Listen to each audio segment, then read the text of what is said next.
All right, just getting off work. Wanted to do this cut vlog.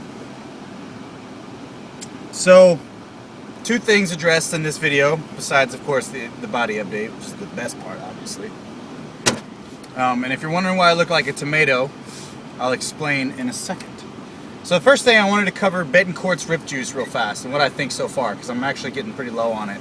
I like it. I like it a lot, actually. And it's primarily just caffeine, but it comes in a form of a pill.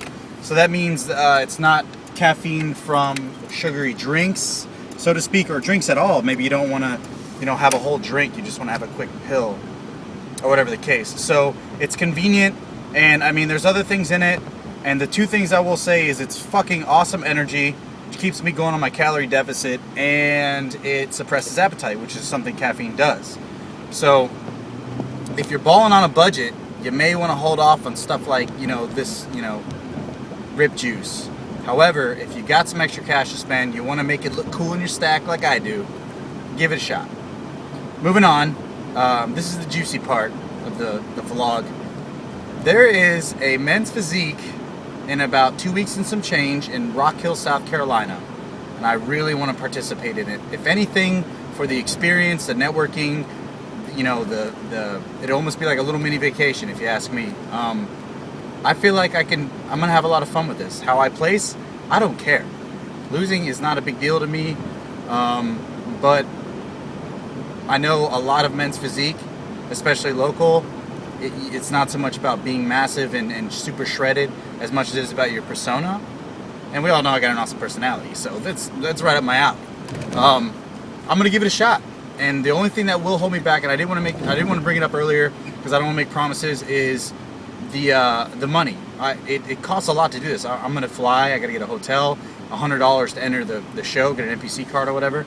It costs money. It's not cheap. So if I logistically can do it, I'm gonna make my final decision probably the week of, and then I'll get my time off from work.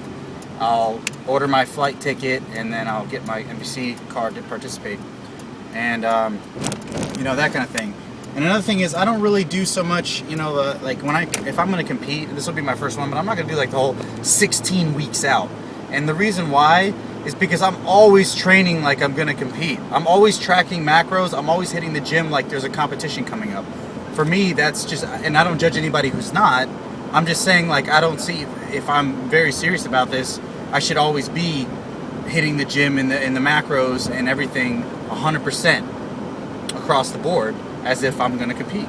So I really only need to notify people for, vlog purposes pretty short out. So it's not, 2 weeks out, 16 weeks out. It's, hey, I'm going to compete, and I've been training like I was going to anyway, so. Now there is a peak week, and that's where I'll manipulate cards slightly, but peak weeks, a lot of people overthink. I've been watching a lot of Lane Norton vlogs and learning a lot from him and Team 3DMJ as well. Peak weeks are overthought. The sodium, potassium, drop your water. I'm not doing any of that crap.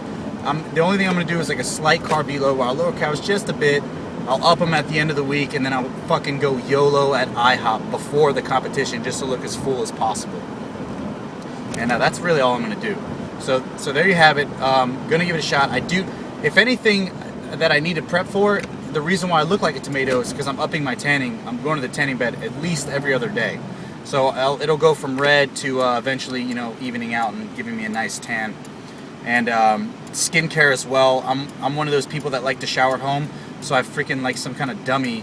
I'll go from the gym back home and just sit on my computer like a jackass while my skin soaks up all the sweat and nasty dirt from the machines, and my skin looks like crap, face and body. And I've always been prone to acne ever since, I've had it since a teen, but it's not nearly as bad now. So I have this new system where as soon as I get done working out, I'll take my workout top off, and then I'll oxy pad my body and face. I'll use like one of them oxy pads. It's been working like a charm. Try this if you're bad with acne. Use like those oxy pads for your face, the alcohol things or whatever they are. Wipe your body down, your back, your front, your shoulders, your face, and